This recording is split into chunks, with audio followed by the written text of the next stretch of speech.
Welcome to Warrior Class, where Where the the teacher teachers whoop ass. and you will too. You will too if you pass. All right, that's like delay and underneath these Greetings, family. intro. Yeah.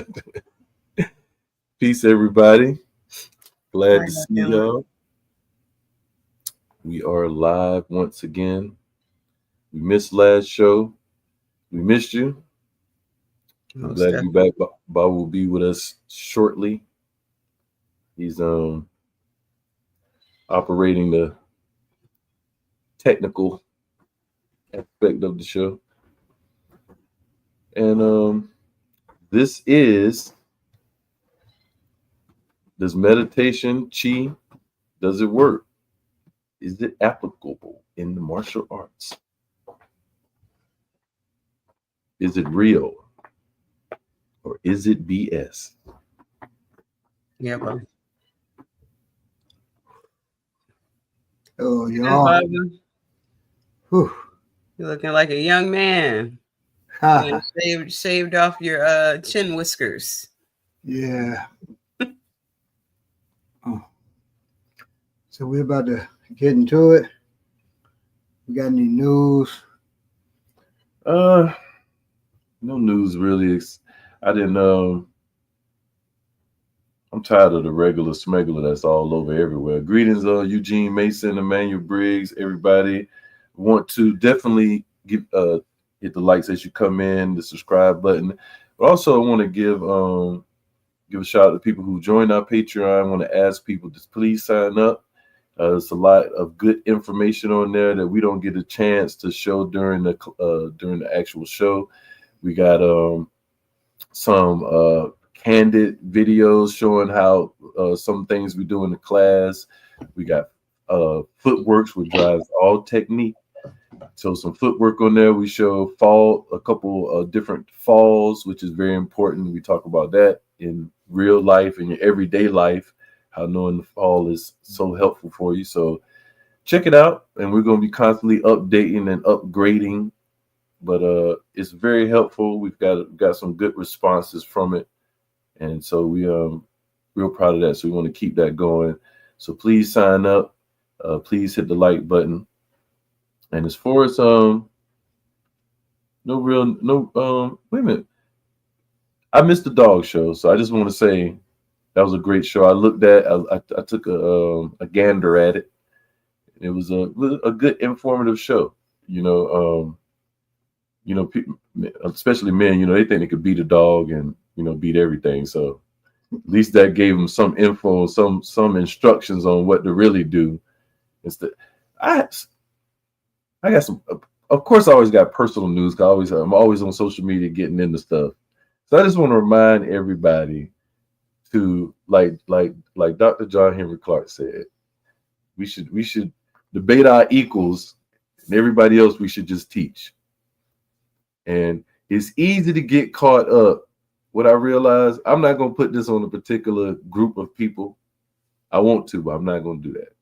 But some people, you don't realize that they will just say shit. They don't have no back. They don't understand the topic. They don't know what's going on, but they are willing to offer their non-expert opinion as if they know what they're talking about. And I just say this. I'm in a I guess it's a martial arts group or something. And so this guy has a tool, a African tool that he has. And I don't want to give it any the African throwing knife. I'm showing Bobby what it looks like. So Yeah, that's called a hunga munga. hunga munga. Okay, and another guy thought it was similar to that. So anyway, so he throws it this African throwing knife, and I asked in the chat. I said, "Is he throwing it correctly?" No. I knew he wasn't. Jesus Christ. I knew he was not. But I asked, is he throwing it properly? And the responses that I got was so hilarious. It's wow, they're all erased now. I was gonna read them to you, But they're all, and just this morning, a guy was, hey, you lost this debate, blah, blah, blah, blah, blah. And he didn't answer any of the questions that I had for him. And I actually posted John Henry Clark's quote. I said, yeah, you won. I said, I should have never entertained this from the beginning. And I posted John Henry Clark's statement about, what I just said. I should only debate my equals. Everybody else, I teach. And now they're all, oh, there they go. Is that, okay, yep, here it came. They just came slow. I'm sorry. I did not delete it. So people were basically thinking I was attacking the guy when I wasn't. I was just simply asking that. And so people was like, maybe one guy was like, it's improvising is, a part of martial arts. And, it's sometimes combat is sloppy. That's true. Combat can be sloppy. It can look kind of sloppy. It can look sloppy, noisy. Exactly. He's like, but that's how if it worked in any type of combat, it's effective. Well, that's not true. And I said, well, so a technique that worked in a bar fight against a drunk person is going to work against a trained assassin? He skipped right over that. And then he say some other foolishness. And then so I would go. This guy said maybe so this guy said so this is the comment. I said, did he throw it properly? The guy said it's stuck. So yeah. So I said, well, maybe that's your measuring stick, but as a Igbe Ogun practitioner instructor, mine may be a tad more detailed. He said, if you're truly a dedicated martial arts, you would know that what is correct for a pro would probably not be correct for a regular person. Huh? The blade stuck where and when he wanted it to. We don't know that because he threw it at a large group of wood. So we don't know if he was aiming at anything, but okay, if you say so. Maybe making it the only standard for throwing blades instead of being pedantic. Is that a word, Bob? Yeah, pedantic. You used a nice word, pedantic about it. Make your own video about a traditional method for throwing this weapon. I'll probably like it too. So I just say, hey, man, you assumed a lot in your comment. I asked the question. Those are I said I just asked the questions.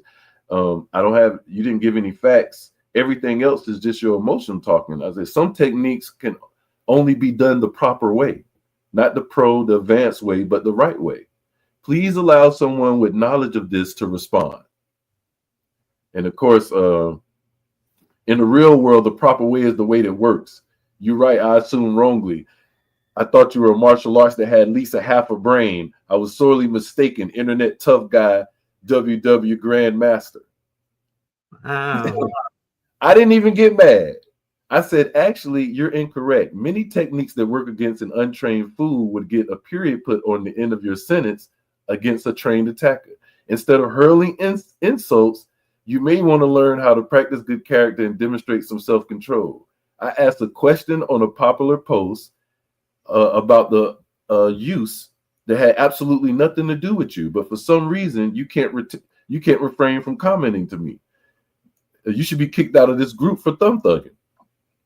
So anyway, another guy, which is the guy who I should not have went back and forth with, he was like, there's always unconventional but effective methods that differ from the classic style. There's not. Oh, what are you talking about? Right. If it works, there is nothing to criticize. I didn't say nothing. Then he came back. I didn't say that. Some pro boxers say you have to throw a hook with a horizontal fist. Some pro boxers say it should be vertical. There's more than one way to skin a cat. Okay. I said sports are not real life. Right. Have you ever heard of boxers break? Well, it only happens when boxers try to throw horizontal punches without the support of protection, tapes, and gloves. He says, real combat only further proves my point. Only knockouts and fatalities matter in true combat. No points for form. Forms usually, I'm not talking about forms. What is he talking about? Anyway, he goes, talks about forms. They don't win in real battles. Unconventional attacks often works because blah, blah, blah, blah, blah, blah. I asked him, so what's your point regarding my comments? Since and he's just no argument. I won this debate. I'm saying, I'm like, you got it, buddy. I say, please have the last word. I shouldn't have entertained this argument in the first place. And he went on to say, I'm also saying if a move works, there's nothing to criticize, no matter what the form or how it looks. Then what's funny about it is he's commented like 4 or 5 times before I say anything.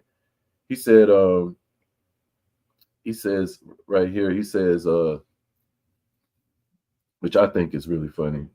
He said, history supports what I just mentioned, which what he's saying is that military train, some train Pinchat Salat, some train Krav Maga, some Muay Thai, some Sambo, wrestling, and some combinations of several.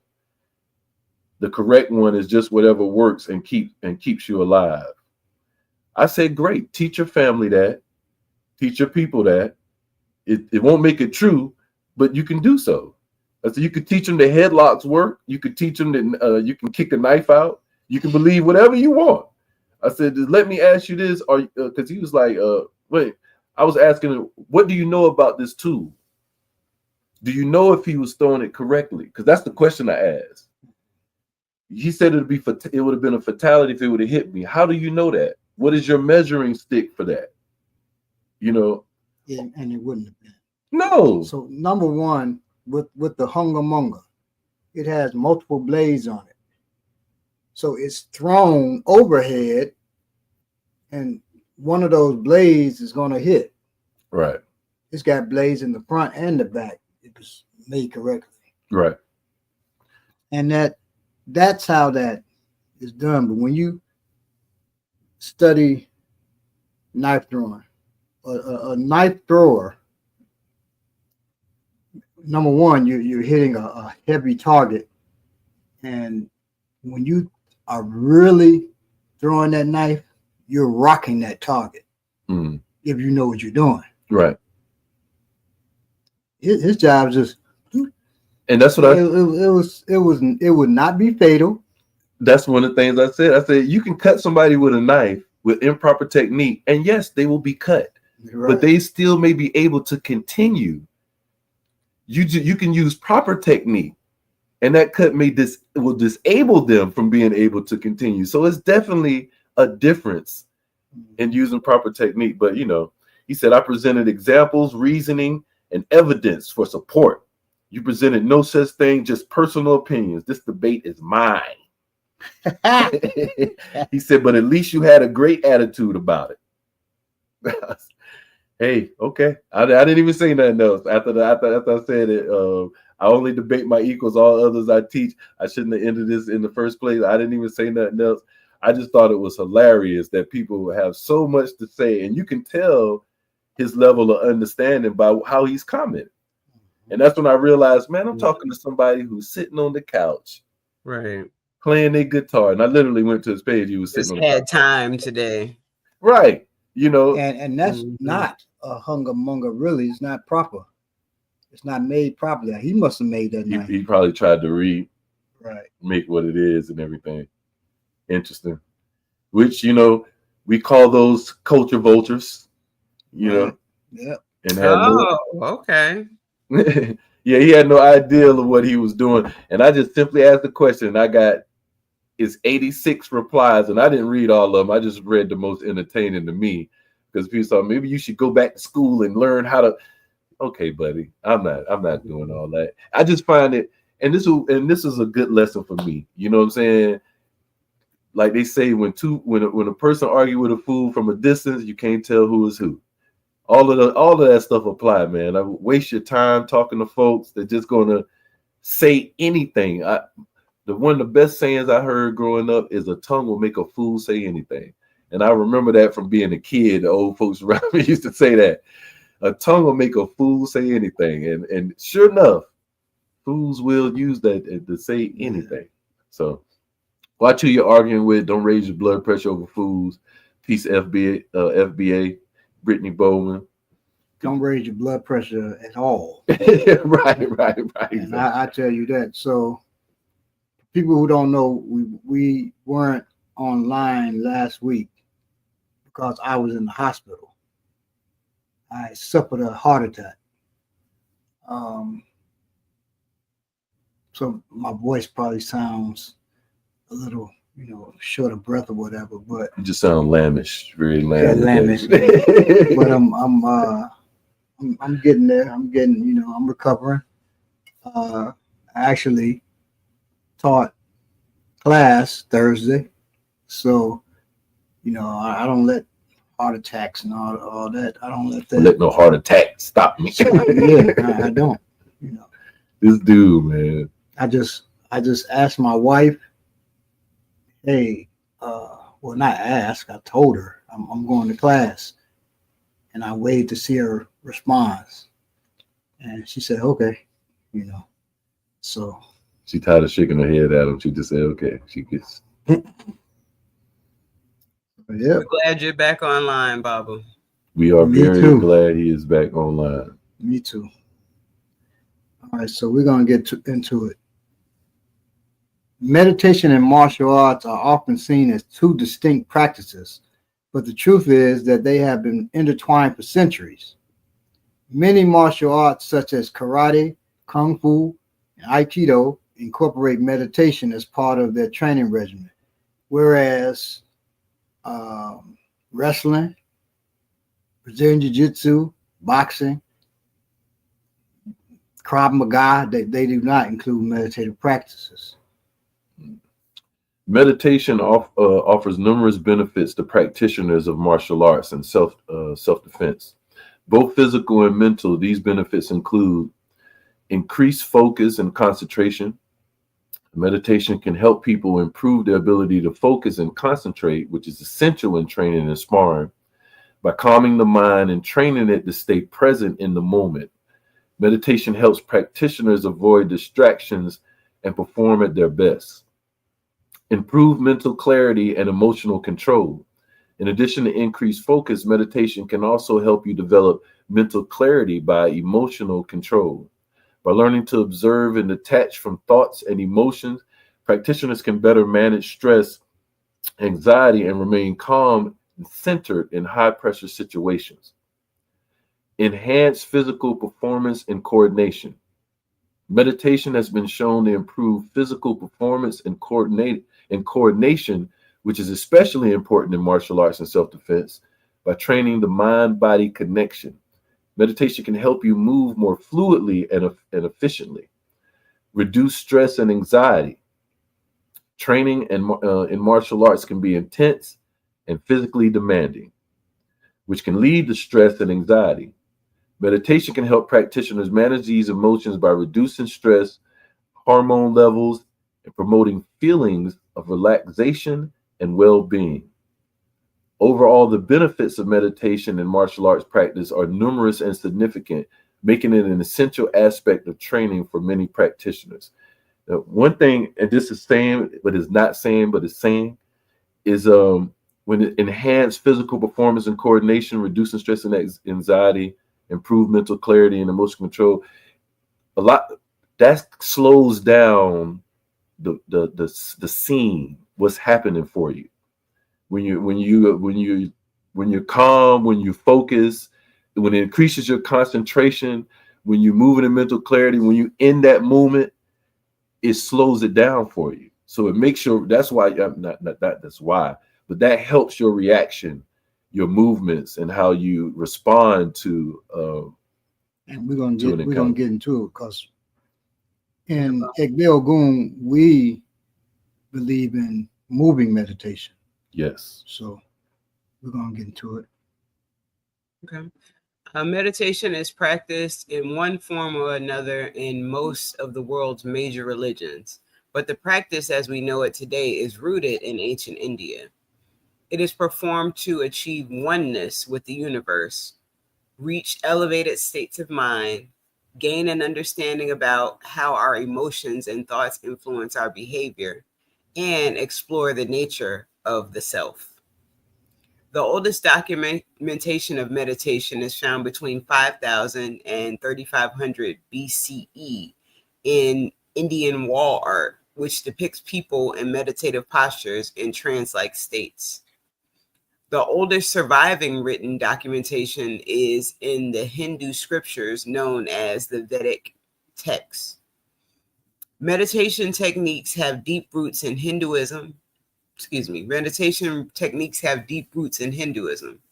In India, the practice of spiritual teachers called gurus pass down their knowledge from generation to generation of disciplines is a long-standing tradition. Between the 6th and 5th centuries BCE, meditation developed in Indian Buddhism and the Taoist school of thought in China.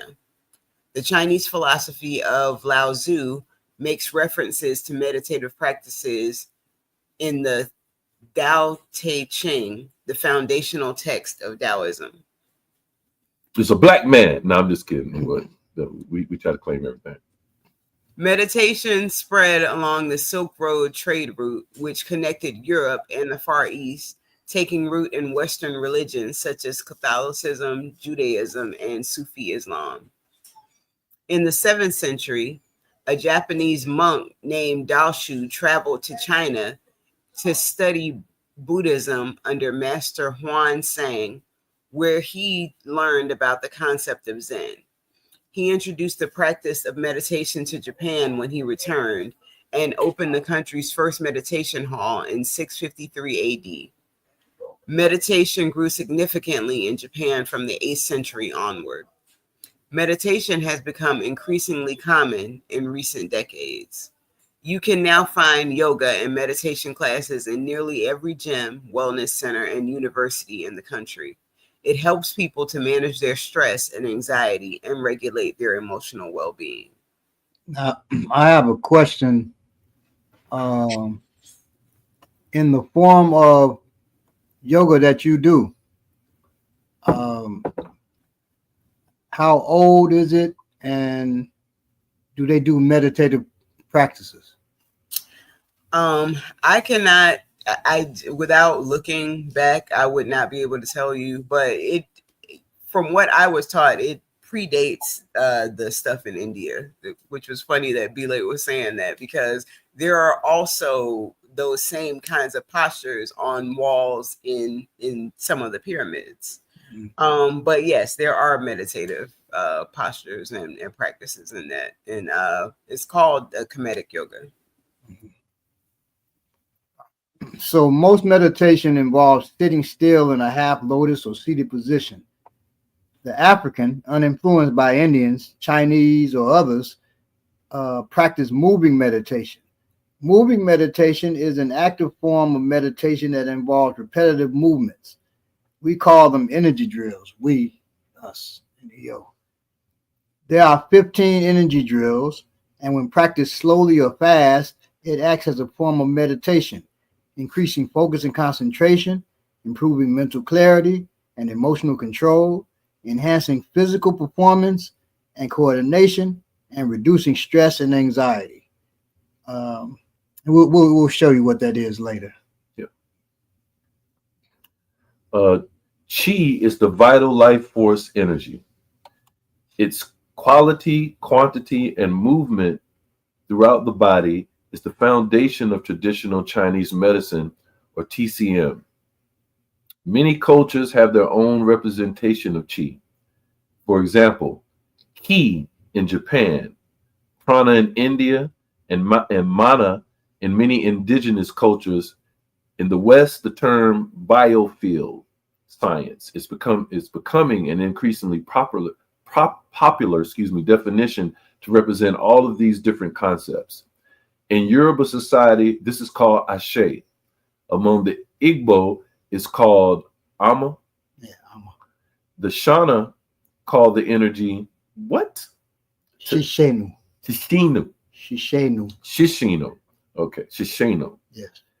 And the Swahili speaking people call it Nguru. Nguru. That's a book, ain't it? Mm-mm. Nguru. That's It sounds similar to the book. I can't think of the name of the book. Yorugu. No, one of your books, Baba. Yeah, it's one of your books that Oh, sound like.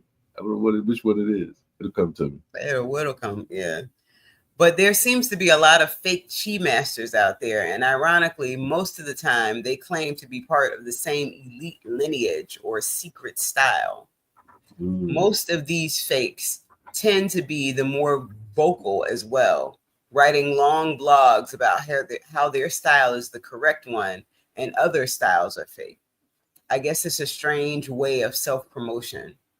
Why is it that chi attracts so many fakes? That happens a lot. A lot of times, the loudest person is the one who is faking the most. yes.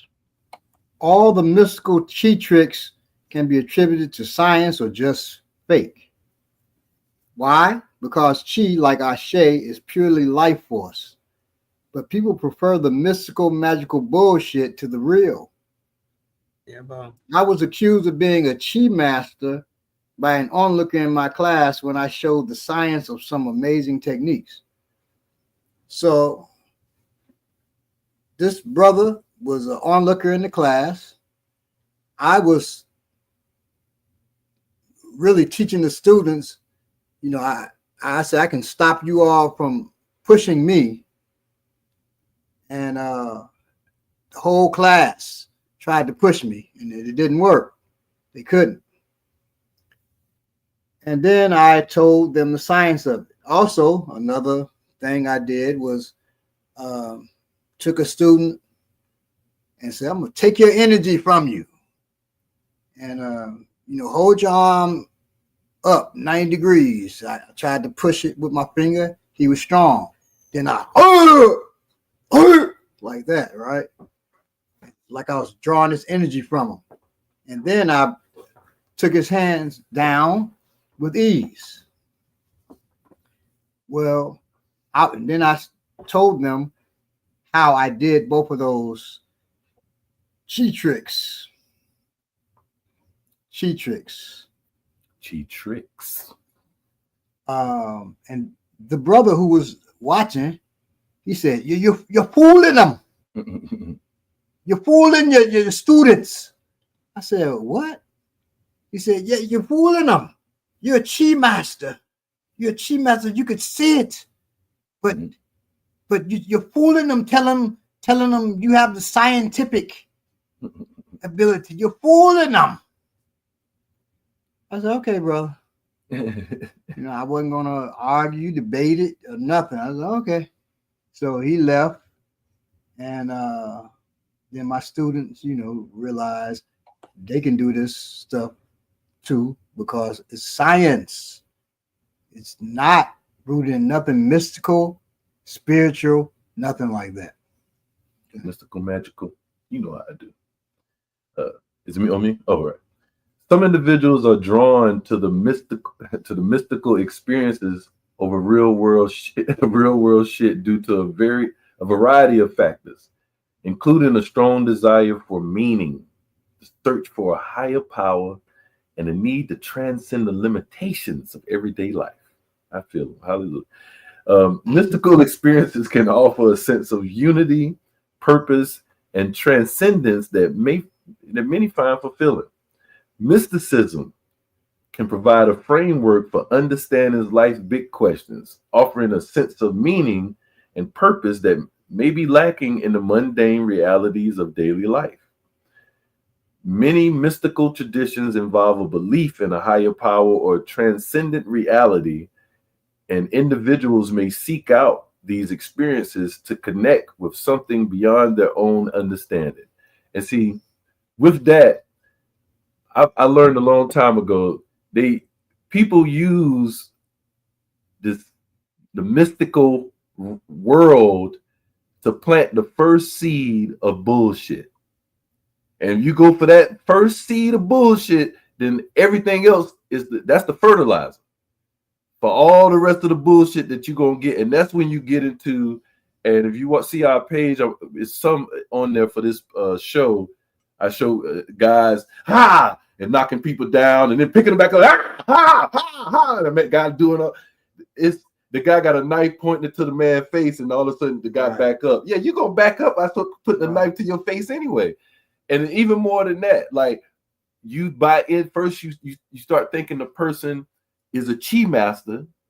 That's the first thing. He's a chi master. He done proved that through tricks. Now he start doing other stuff to you. And you believe everything, so you start moving with his hands, and he ain't even touching you and shit. That's how that starts. I just wanted to get that out there. Well, it's the Santa Claus. The Santa Claus effect. That's a good one. Exactly. Mystical experiences can offer a temporary escape from the pressures and limitations of the everyday world, allowing individuals to feel a sense of unity, transcendence, and connection with something greater. Deeply engaged spiritual or religious individuals may have a higher likelihood of believing mystical phenomena, as these practices often involve seeking direct contact with the divine. Some individuals may simply have a natural inclination toward introspection and contemplation, making them more open to mystical experiences. Research in neuroscience has shown that certain brain regions and functions are associated with mystical experiences, suggesting a biological basis for these phenomena. Biological basis. So while the brother was wrapped up in the mystical, calling me a chi master, and that I'm fooling my students, his real issue was biological. His issue was biological. His brain and the brain of many others who believe in chi power is experiencing something biological or based on religion and culture, but that doesn't make it real. So meditation is real, but chi power, that's either not real or rooted in science. Right, because you have chi or ashe or whatever you call it, but how you use it is science based. Right. And it can seem mystical. Baba done shit that I look at like, God, it's amazing. You know what I'm saying? His time and where he end up, how much he get out of, limited motion and movement. But that's all due to training. That's all due to the technique, mastering it, and what you get out of once you master a technique. And somebody who's never seen that, it could look mystical if that's what your base is. And that's what basically this is saying. You know what I'm saying? Like he's like, so we're going to show you. I'm going to show you a couple of chi tricks. I'm just going to slide this back and we can do this right here. That good enough? You stand up, Bob, see if you still in range. Let me get your head in there. All right. A little further back here. And I believe that's good right there, sir. All right, so first one. He's going to try to push me. So put your hand on my chest. He's going to try to push me. Now, this is him after a heart attack. Right. I should not have a problem doing this. Right. Oh, let me get my feet. Now, if what you notice, and I could do that to 100 people, so 100 people could be. And we've done that. He attacked. We had somebody behind me, somebody behind. We did this in class when I first met him, and I didn't understand it, and he explained it. Another chi trick is, okay, hold up your hand.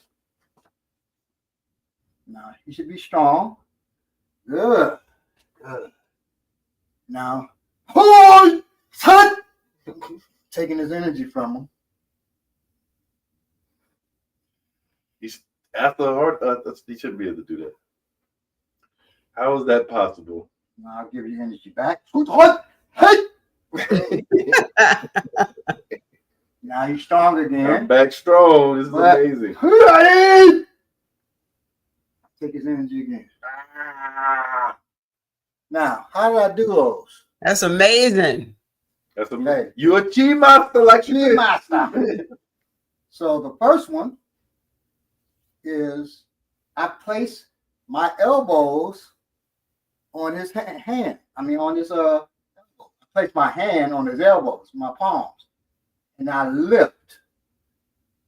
I won't really feel that because I'm pushing. Right, and when he pushes, he got no power. But I don't realize that. Right. Try that at home so y'all know I ain't faking. And the second one, we're all strong at 90 degrees. You take that off 1 degree though, and they can't feel that. I move 1 degree forward. It's already now I can take his arms down like it's nothing. So those are how.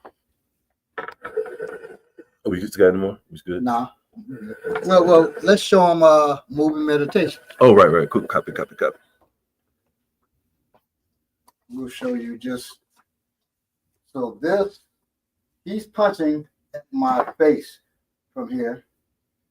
I'm moving it and punching at him. We're both punching at each other.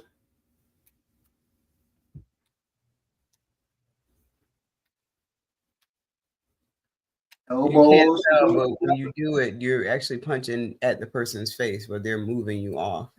Yes, sir. So you move slow or fast, either way, that is moving meditation. We do this with your eyes closed. Right. You can do it.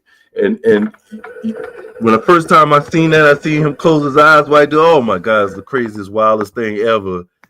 And now I'm with a student and I'm doing the same thing. Right. So it's not causing my chi power. Because I got the chi power too. After a while, you get the chi power. We don't have that. We will put that energy drill on our how to do and everything in our Patreon. So we will show that in our Patreon. We will put that up by we'll show more. So it'll be more than we show number 1 and number 3. Right. And actually I have all of them from the instructors class. Okay. So I can put that up there. Yeah. And we don't show anything. The instructors class, did you hear that? Instructors only classes. Those are the top secret. We'll be willing to share with y'all on the Patreon because we love y'all. We're gonna put it up there. More the secrets, more chi mastery. More chi mastery is on there. It's more chi mastery than you've ever seen. We got it for you. So you got the one where you push people with your one finger and make like 50 people fall down. we don't have any of those. Yeah. We don't have any of those now. Those and healing people bones and making one leg the same leg as your leg was shorter and we do something now they both the same size. We don't have none of that. Now I will say we got to get some of that. I will say I went to a Tai Chi school, and I didn't tell him I was a martial artist. And he held my hand, and by holding my hand, he said, "Oh, you're a martial artist." At that time, I was a young man. I've been training 12 years. And he said, "You've been training 12 years." I said, "God damn." So then, that was amazing enough. Then we were sparring a little. And he took 2 fingers. What? After I tried to hit him, he took 2 fingers and he hit me in my stomach and knocked me about 30 feet away from him. And I was up in the air about 3 feet.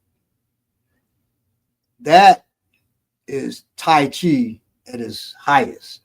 And this guy, he's dead now, but he said he only did Tai Chi for combat. He did not do it slow. He did not do it for just health and stuff like that. He did it for combat. Now, I could definitely say I took Qigong for a little bit. It was basically right before I started Star System and met Baba. And so Qigong is actually the study of Qi flow in the body and how to basically access it and use it. And So I'm doing these drills, and I was doing Tai Chi at the same time because Qigong is actually in the martial. They actually take it out of certain martial arts when they could bring it to America. So you don't get to learn how to really use the ashe in the martial arts. They take it out. So it's a part of Wing Chun. It's a part of different martial arts in Tai Chi that they just don't give it to a lot of Westerners. Right. But I was learning it from this guy. It was a doctor actually. He was I think my chiropractor, but he was teaching me qigong in Tai Chi. So I'm doing the drills, imagining yourself in mud and all this stuff. You imagine yourself like almost to your shins in mud while you're moving, and you're doing this move, and you're picturing yourself covering yourself with energy, and you're flowing out, and you picture certain colors and you certain sounds related to it. It was very technical. I got my own personal thoughts and ideology about that. I feel like, well, that's a whole nother story because that's not, I don't know if that's true or not based on true, just my thoughts. But I'm doing these exercises, and one day, and I'm not thinking about, I don't know the effectiveness of them. I'm just doing them. I never had a chance to do it on anybody, anything. I'm just doing the movements every day, picturing yourself flowing with energy. We do something similar with the Matrix movie. We picture you having a ball and holding a ball. Like that's a part of it. That's Tai Chi has a lot of that inside of it. So one day, and both of you have met my best friends, Didi. So my friend Didi is a hothead person, but so he's quick to jump on you and quick to attack you physically. He's quick to jump on you and attack. So I make him mad all the time because of how I talk, but he won't ever punch at me. He'll just grab me because he know I can wrestle. You know what I'm saying? He was tough man in boxing and all that, but he won't box me. He's like, I don't. His thinking is I don't want to really hurt him, but I got to jump on him because I'm mad. So I'm talking jump to him one day on my way to work. I'm in the apartments, and so he say something, and then I say something back, real slick, real smart. Well, then you blah blah blah, you blah blah blah blah blah. And I'm going to the car and putting the key in there. I don't realize he's running from the house at me. And so at the last minute when I open the door, I turn and I see him. He right there. And all I did was put my hands up like this, and I lift him in the air like he was a feather, and just did like this, and he went right on top of the car onto the ground. And his eyes were so big, he was so shocked he couldn't do nothing. And I'm so shocked, but I'm playing it off because I'm nonchalant. Anyway, I'm like, hey man, chill out. In my mind, I'm thinking, holy shit, what happened? But really, you can build up Ashe and Chi in your hands. Bob has demonstrated this with punches stuff. You can build up Ashe in your hands and learn how to use that, but it's a science to it. It's not anything spiritual. Well, it is spiritual. Everything is spiritual, but it's not mystical. It's not. Yeah, it's not rooted in spookism, but it is possible. You see people. I've seen people at martial arts expos put their hands in a 5-gallon bucket with a towel and a thermostat and make steam come out and heat the water up. Like that's real. Now, can he use it to fight and protect himself? I don't know. No. I don't know. Can he use it for survival? Right. It's a difference between now those are real applications of chi or ashe. Yeah, well. But most of that we don't see. We see all the fake shit. Yes. I mean, it's ridiculous. You know, waving around knives coming in, just body waving over the I'm gonna post that. I promise I got that I got that in my phone. I will post that.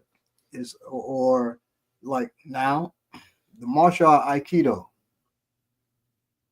They meditate, that's good. But they cheap power shit is bullshit. It turned to Bushido. Right. From Aikido to Bushido. Right.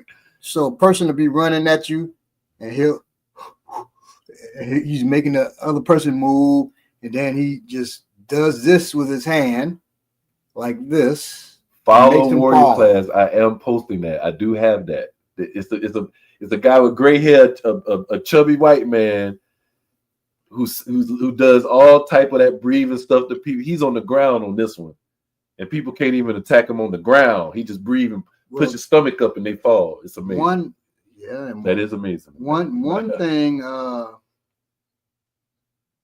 that I saw was, you talking about Brown, another art, Systema, the founder. He's laying on the ground, and the person is trying to do something to him, and he makes the guy roll over him and shit. It's just crazy stuff, man. How you spell that, Baba? Systema, Mm-hmm. Systema. Okay, so You know, It's a Russian. wow. it happens when you start idolizing the master. When I mean, and you start and it becomes to where this I can understand. And they're seeking that Right. mental That mysticism, they're looking for that.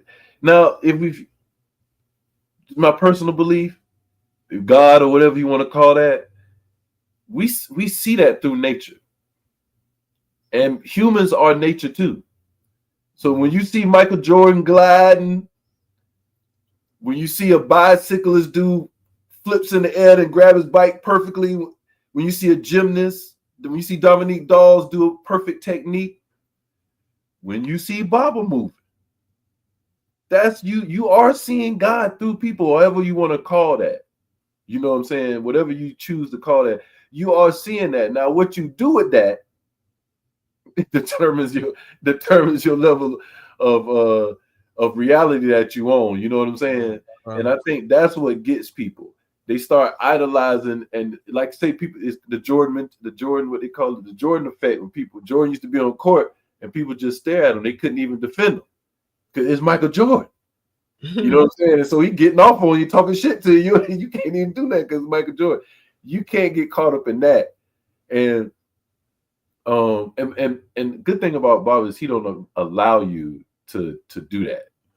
You know what I'm saying? Like he's not going to allow you to put him on that pedestal, so to speak. And that's the way, because of the way he teaches and his involvement in the class, and he's not And his character. right. He's not going to give you nothing that you can do. It ain't going to be like him, but you can see where yes, if I do it like he ain't going to do something, and be like, I ain't going to show you that. He's never going to do. You know what I'm saying? And it's teachers that do that. You know what I'm saying? You're not ready for that. We're not ready for it. He's still gonna show you and gonna tell you you're not gonna get this. You're not ready for it. He gonna get this. He gonna get, but you ain't gonna get this. This is for so and so. In the middle of class, he'll say that this is for the right. This is for Bowl. This is for the full instructors. Ain't for the assistant instructors. Ain't for the. This is for them. Everybody else looking at it like, oh my god, whoa, what is whoa?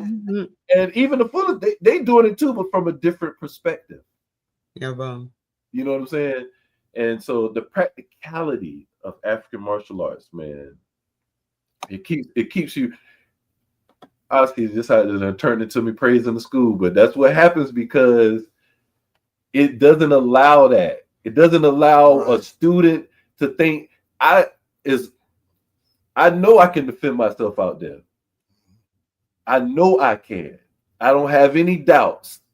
I'm not worried. Do I think I'm the baddest person out there? I can't. It won't allow me to. It won't allow me to. You know, and that's the beauty of it. It won't allow me to poke my chest out. It's somebody there.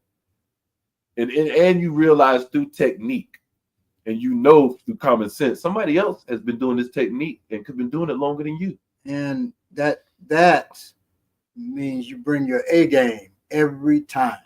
Yeah, bro. Your B game. What a B game? C game. Yeah, right.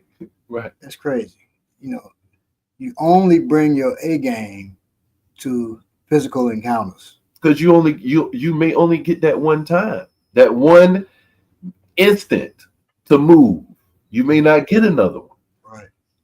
And that's not to say that, because we taking everything in consideration. You know what I'm saying? I might get one move off and then my back give out. For whatever reason, I stepped on a rock, I stepped on something, went through my foot. I only got one chance. And this how kind of you have to look at it. And we kind of want to add on to meditation and movement. Oh, let me just say one thing. No, Sorry. I'm sorry.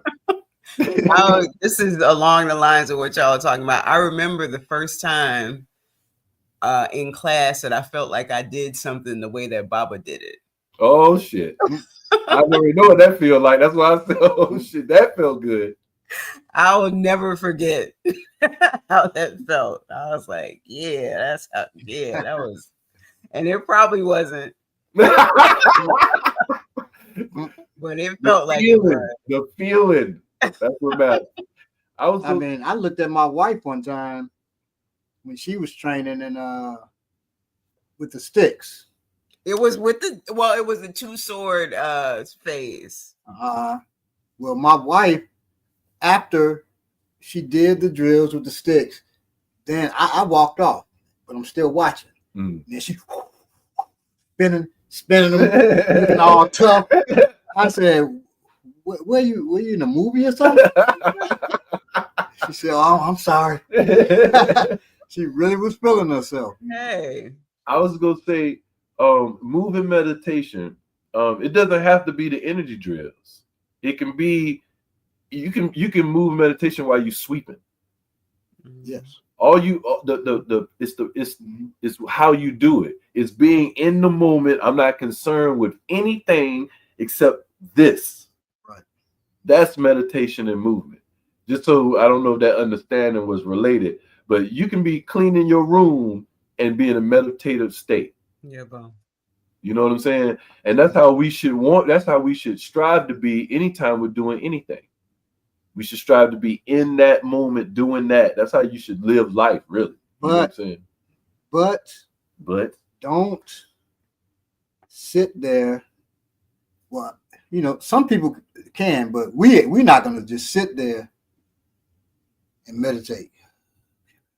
If I sat down and tried to meditate, I'd be asleep. But moving meditation is what's important to us. Yeah. I'm not downing the sitting there and meditating stuff, but we're not doing that. You know what? Yeah, I actually, when I was training and getting my yoga certification, there were many times that I fell asleep during the meditative part because I would be doing it at night sometimes before I went to bed. We had you have to do it every day. So, but there were so many times that I woke up in the morning and I was still on the floor from meditating. Yeah, so that's true. And you know what? And this is now I'm going to go into what I was about to go in earlier and I did not. This is from my own ideology and my own study.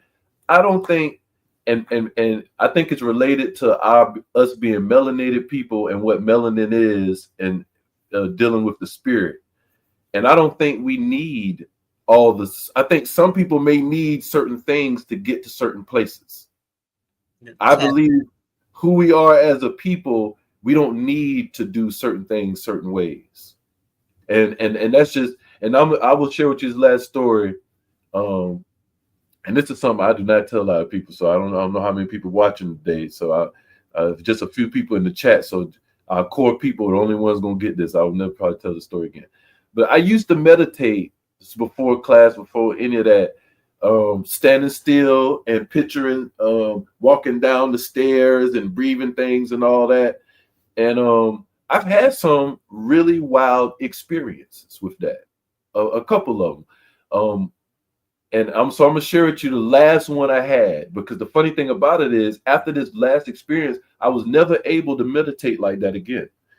Is when I try to stand still and whatever it is and breathe and stuff, I actually get the white noise in my actual vision, inner vision turns to white noise. And it's like ain't nothing there doing that kind of shit, brother. Like that's like what the spirit world is telling me. And so the last time I did that, it was like in 98, maybe 99. And I used to sit in a chair, meditate, lay in the bed and meditate. And one time it felt like my spirit was floating. I don't know if it was astral projection, but it was really weird. But the last time I went, I was meditating and it was all darkness. And I actually felt like myself falling into like a vortex, like a black hole thing. And I'm feeling myself getting sunk down and sunk down. And then I fall into something that like held me. I'm thinking it felt like a hand or something. That's what I envisioned. And I heard a voice, my own voice. I'm thinking my own voice talking to me. But I didn't want to leave where I was at. It's funny because the voice like, hey, good, but you got to go back now. You can't stay here or whatever. This is what it's saying to me. And so I'm in tears in the meditation, not wanting to leave. And when I came back to, I did have tears in my eyes, and I was like, damn, like I'm never going. I had to leave. Then I can't go back. I tried to do it for weeks straight. I could not meditate, and I've been doing it for a couple of years, meditating. I could never meditate again. And every blue moon I try just to see, and I would get the white noise. Because it's your ancestors telling you you're about to do real meditation. Exactly. And I felt that. That's what I was going to say that I didn't say about it. But the spirit world was telling me, this is it. This is the other side, brother. You can't come here. You ain't ready to come here. It sent me back. And I wanted to stay because it felt good. It was like, no, you can't. And ever since then, it's white noise, which I don't even try anymore. This was at least 10 years since then. Yeah, okay, I get it. I get it. I don't need that. And even I was doing the qigong, and all that on letters. They would they type of meditation. They would go inward to each organ and smile until it smiled back at them.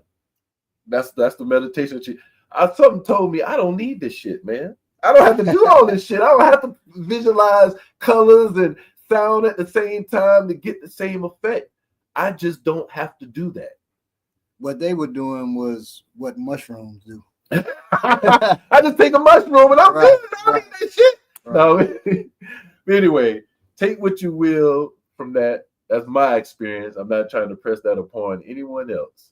But I do know that moving meditation is a real thing, and that works. And you can do that anytime and get the maximum efforts out of what you're doing as a result of it. That lets you know. And like Billy said, you can do moving meditation, sweeping, mopping.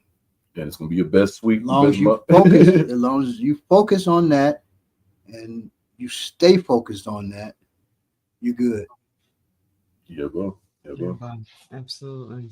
It's a great class. It's short and sweet. I like sometimes when we just hit them up and you know what I'm saying? When you're efficient, sometimes it don't take a whole lot. Appreciate y'all. So, be safe out there. Yeah, bro. Be safe in your home. Be safe with your meditation or practice. Be safe. Yes. And the way that you think of them. Yeah, and your chi mastery and all that shit. Be safe with it. Yeah, bro. And make sure that you stay physically safe. Okay. Yeah, bro. From hurt, harm, and danger. And stay black, whatever it is you may be. Peace. Peace. And welcome back, Baba. Thank you. Welcome back, Baba. Thank you. I gotta go up and yeah, we get a chance to talk some bullshit. We could leave the studio early, but we might as well stay today. Nah. Which brings me to if you got any medication you're supposed to take your shit. Take your medication. Don't leave him. You know what I'm saying? Now, so I'm not saying that somebody did that. I'm just saying. I'm not saying somebody did that. I'm just saying. Okay, so what happened why I end up having a heart attack. Right. It wasn't because he was eating fried chicken, y'all. No, That's not it. I left. So we went to Chicago. I forgot my medicine. So it was here. I didn't tell my wife because she could have made some concoctions that she does to help me, but I didn't tell her until we were on the plane. She said, "Wait a minute, you gone 5 days, 4 days?" Not just on the plane, but on the plane feeling some shit. Yeah, so that's why I was having a heart attack on the plane. And flying is even, stressful on the heart, as we know. Right. So I was like, "Hey, Kikiola, go to sleep." She went to sleep. I was lucky. She went to sleep on my wife, so I wasn't dealing with nobody else, just me. And I was like, I'm doing breathing exercises. And I was doing some meditation, not moving meditation. Mm. And that shit wasn't working. Prayer meditation. Yeah. So really, I probably had the heart attack full out on the plane, but I'm not sure. So my son came to pick us up. I got in the car and I said, take me to Piedmont Hospital. Piedmont is miles up, but I said, take me.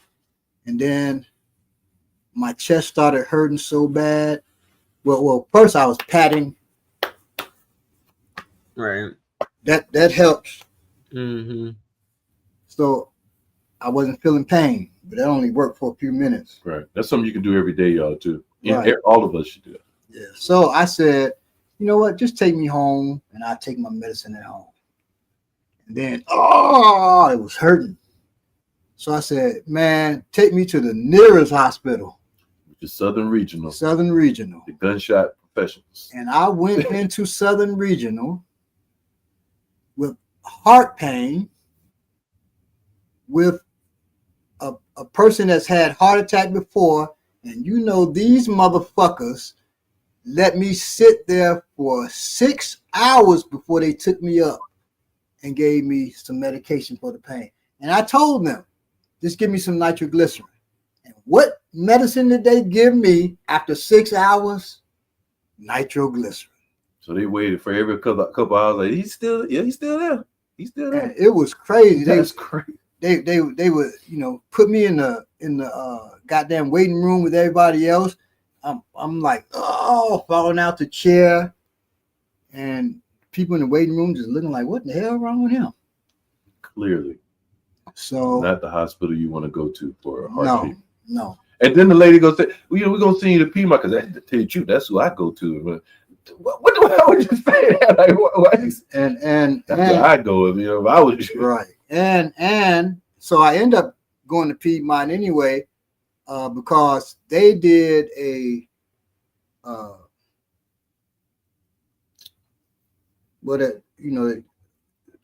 put in stents, but they first look into your arteries, see what they can do.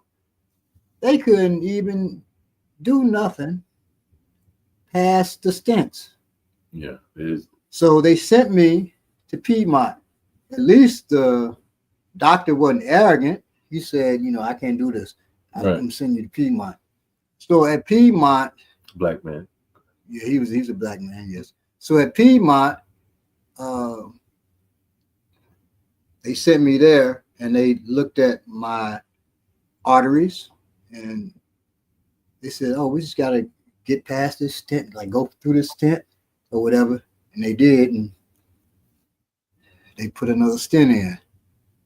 And that guy is an Indian doctor who did my stents before. Which is why he had to go, because the guy that did it before knew more about it. You know what I'm saying? Right. It wasn't that the black dude was incompetent, but he wasn't arrogant enough to say, hey, the person that did this last would have better knowledge of it. I'm not going to try to, which was smart on his take. I see him too. Yeah, they put a hole in my wrist at Southern Regional, Southern and that is Regional. I'm looking at a hole look just like an ear piercing. Yeah. There's look like an ear piercing in his wrist. Yes. Just like a straight hole.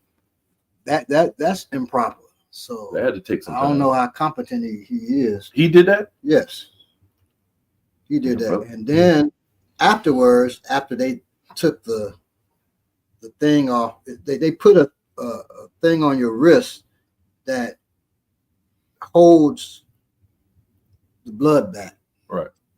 It's done with like this balloon for pressure. Mm. So after the pressure, they release the pressure by a little bit, so then they can take it off. So after they took it off, they put on they put on this wrap that was about this big. And when I got to Piedmont, they said, man, that's what what people, doctors, veterinarians do to animals. You shouldn't have had no big pressure thing on you like that. So Wow. then, so after I got at Piedmont, they put a bandage, a Band-Aid. And hey, Well, after I came with the thing, they put the thing on to put the pressure on there. After that came off, they just put a Band-Aid, man. and that's why it's good to know. And you see it heal better. Right, down right, yeah. Right. And that's why it's good to know what hospital specializes in what too. That it makes a difference. Yes. Southern Regional is great when it comes to trauma. That's what they do. They Like handle you get trauma. stabbed, you get Gunshots, shot. they can handle. That's what they do. Right. Heart, Piedmont. It actually has the heart thing on it. Like that's what they Right. deal with. And so knowing that, and that's a part of your, what would you call that, Bob? I'm thinking it's part of your, not disaster bug out of it, but it should be part of your emergency plans. Yes. Knowing which place to go for what. Yep. You wanted to have that already planned out. So that's something to think about. Some homework for y'all. Yeah. Piedmont has a great heart center, and a great stroke center. So, but now who they deal with most is rich white folk. He can tell you my room. I'm sorry. Now at Southern Regional, that's us, and it's cold blooded. Really, It's cold blooded. you have a prison toilet. You have a toilet in your room where they sitting. Right where we sitting at, there ain't no curtain, Right. ain't no nothing. Just a toilet Right, in the just middle a of the room. toilet. Now at Piedmont, I got a toilet, separate, a shower. Oh yeah, A bathroom. Yeah, really. But that wasn't at Southern Regional. No, I had a bathroom. I could in my room. I could turn the blinds down. Yeah, control the blinds. I could lower them, or I could bring them up. That's crazy. It's crazy the difference, because at Southern Regional, most people there are black. Yes. Most patients. At Piedmont, most patients are white, honestly. Yes. Southern Regional is where when I came there, they thought I was can't think of the proper term, but they thought I was a guy who was in a murder suspect. Because I had on the same clothes that they identified with. Instead of finding out for sure, the nurses already told the family victims that they had the suspect in custody. So I had to sneak out the hospital when they realized it wasn't me, because the people waiting for me, because the nurses done told the folks that they got me. That's how get they gossiping out there. You know what I mean? They about to Right. get people killed out there. It's Right. crazy, crazy. Oh, Watch where you go. Yeah. Watch where you go for sure. Yeah, that's about to be a That's thing. Southern Regional. I'm Yes. telling you, don't don't go there unless you shot or stabbed. Right. You right around the corner. You got to And get you even that. if you shot or stabbed when you're in the hospital, you're gonna have the prison toilet. You just get ready. Yeah, get ready for that. So, and they didn't even let me go to the toilet. They had a bedside commode. Yeah, and not just that. When they say they about to do something, we're gonna move in today. That's like I call they be on cable company time. That's what I say. They really when they say 5 o'clock, they mean between 10 and 10. That's what they mean. Anytime between that, you go get service or move. So just Right. be ready for that. We glad to have you back, Bob. We're glad Thank you're you. here. I'm glad to be You here. escaped Southern Regional unscathed. Yeah. So and so did you. yeah. Oh, So we're gonna see what we do next week, but I'm glad to be back and working. So see y'all. Be blessed. Peace. peace. Oh, man. Hope y'all enjoyed that rendition of Warrior Class. Yeah. And again, don't forget to subscribe to our Patreon, to hit the like button if you're seeing this right now. We appreciate it. We don't get to promote a lot. Mhm. If you're in Last the I was what's gonna that? say last weekend also was Malcolm X Festival. Yeah, I did. This past Monday was his 100th birthday. Happy birthday, Malcolm X. And I'm really sad I did not get to go to the festival. I didn't say I forgot. I didn't know it was last weekend. I had no clue. But thank y'all. We appreciate y'all. We hope y'all enjoyed the show. Oh yeah, peace, Brittany, lovely lady, Emmanuel Briggs, FBA, and Eugene Mason, and everyone else who hasn't chimed in but is watching. We appreciate y'all. Love y'all. Yes, always, always, always and forever. Mhm. Y'all see the serene, peaceful sight that Baba has to look out to. It's just amazing.